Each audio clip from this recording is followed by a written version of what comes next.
I'm Jack Bradley in for Steve Lance tonight. The U.S. can't do without Greenland. That's what President Trump says as Vice President JD Vance warns about Chinese threats as he visits the Arctic island. NTD's White House correspondent Iris Tao has more. It's not a question of, do you think we can do without it? We can't. The Trump administration now sounding very serious about the U.S. annexing Greenland. President Trump on Friday warns that China and Russia are expanding their influence in the Arctic, including by sending more ships to that region. Trump says the U.S. needs Greenland to ensure international security. If you look at Greenland right now, if you look at the waterways, you have Chinese and Russian ships all over the place. Greenland, a semi-autonomous territory that belongs to Denmark, is in a strategic location between North America, Europe, and Russia. President Trump's reiteration of his desire to get it comes as Vice President JD Vance is visiting a U.S. military base in the Arctic island. The vice president issues a strong message to the Danish government, saying it failed to invest enough to protect Greenland from Chinese and Russian threats. As China and Russia have taken greater and greater interest in Greenland, in this base, in the activities of the brave Americans right here, we know that too often our allies in Europe have not kept pace. They haven't kept pace with military spending, and Denmark has not kept pace in devoting the resources necessary. Vance further warns that China has been placing economic pressure on Greenland and increasing military trainings around it. We can't just bury our head in the sand or in Greenland, bury our head in the snow and pretend that the Chinese are not interested in this very large landmass. We know that they are. Meanwhile, Greenland's new prime minister says the U.S. visit signaled a lack of respect and calls for unity in the face of what he calls pressure from the outside. Greenland lawmakers also formed a new government right before Vance's visit to band together to resist U.S. pressure. The vice president, though, says the U.S. respects Greenland, but also is the one who can protect it. Because we're the only nation on earth that will respect their sovereignty and respect their security, because their security is very much our security as these brave Americans should. The vice president also thanked U.S. service members who are serving in that remote military base, saying they're doing a tough duty in a harsh place to keep Americans safe. Reporting from the White House, Iris Tao, NTD News. Now, Vice President JD Vance and other officials at the U.S. military base in Greenland today sound the alarm over an increasing presence of the Chinese Communist Party and Russian military. And joining me to discuss is former CIA officer Claire Lopez. Claire, thank you so much for joining us. President Trump has been reiterating that the U.S. could partner or control Greenland, an autonomous region or semi-autonomous that's part of Denmark. Now, here's Vice President Vance in Greenland earlier today. Denmark has not kept pace in devoting the resources necessary to keep this base, to keep our troops, and in my view, to keep the people of Greenland safe. Greenland really matters for the security of the United States. It's extremely vulnerable right now. And if the people of Greenland were willing to partner with the United States, and I think that they ultimately will partner with the United States, we could make them much more secure. We could do a lot more protection, and I think they'd fare a lot better economically as well. So, Claire, a lot to unpack here, but first off, why is the U.S. taking control of Greenland important for international security? Well, a number of reasons. One is its geographic location. Greenland, of course, borders on is up in part of it, the Arctic Circle, where both Russian and Chinese forces are active increasingly, certainly in shipping lanes. But also with an eye on the vast mineral, oil, and gas resources that Greenland has. But I will note that Vice President JD Vance, as well as President Trump, have always emphasized that this must be a choice of the people of Greenland. We're not just going to march in and take over. Now, on that, Greenland Parliament member has acknowledged this in an interview today. He said that there needs to be more partnership with the U.S. for international security. He also says that Greenland may use this to become independent from Denmark, too. Let's take a look.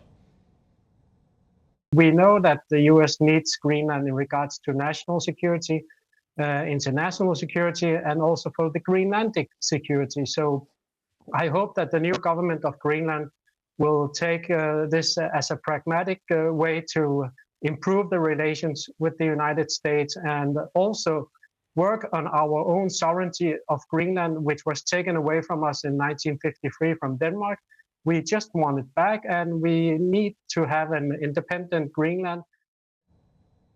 So, Claire, we've seen some pushback from Greenland over talks that the U.S. could possibly annex the country, but how do you see their partnership moving forward? I think it's going to be an outcome of discussions between the United States and Greenland, and of course Denmark as well. I think that there are a number of advantages, as Vice President JD Vance noted in his comments there in Greenland today.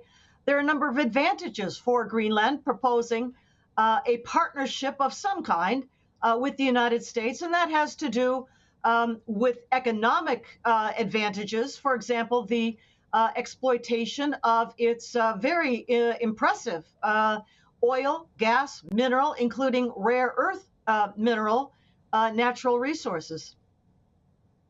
Right, and on that, a study from the Center for Strategic and International Studies last year found that that region is very much rich in the minerals and oil.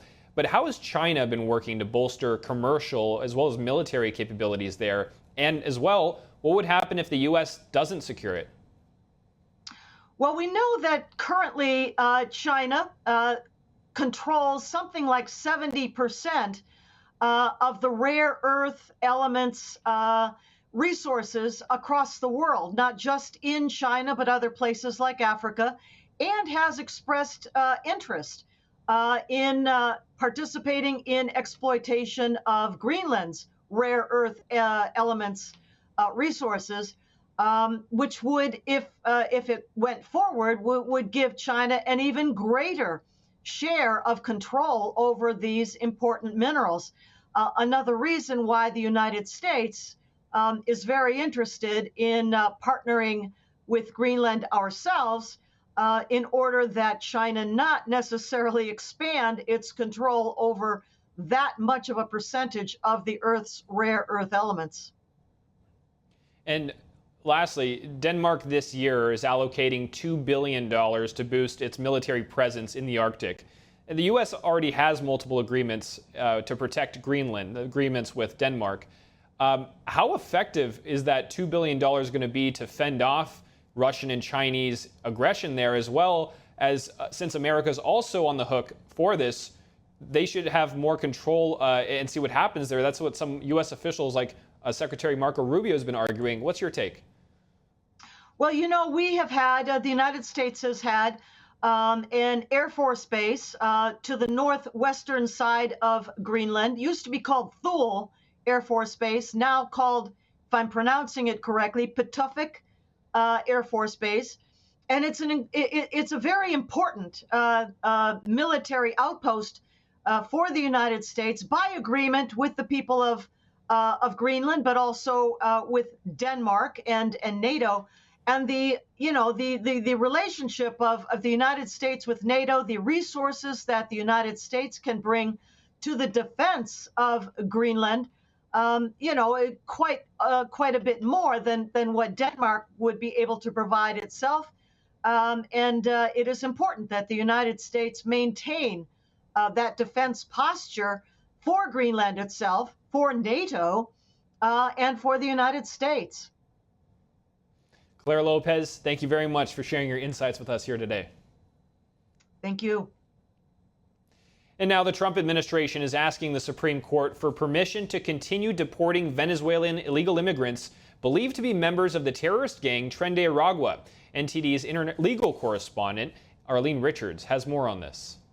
In a 40-page emergency filing Friday, the Trump administration is asking the Supreme Court to set aside two lower court rulings. The rulings are temporarily blocking the president from deporting illegal Venezuelan immigrants under the wartime law. Meanwhile, the district court judge extended the block on Friday until April 12th. Trump wrote a proclamation invoking the law, saying the immigrants are members of terrorist gang Tren de Aragua and calling it an invading force. More than 200 suspected members have already been deported to an El Salvador prison under a negotiated agreement between the two countries. Alternatively, they're asking the highest court to pause the blocking orders until the court can conduct a complete review. The request comes after a D.C. District Court judge and a majority appeals court panel ordered the president to stop using the 18th century law to deport individuals. The courts say some of them may not be members of the gang. They've decided that each individual should be granted a hearing to determine their membership. The Justice Department argued in court papers that federal courts shouldn't interfere with sensitive diplomatic negotiations. It also claimed that the immigrants should make their case in a federal court in Texas where they are being detained. It's unclear whether or not the Supreme Court will review the case.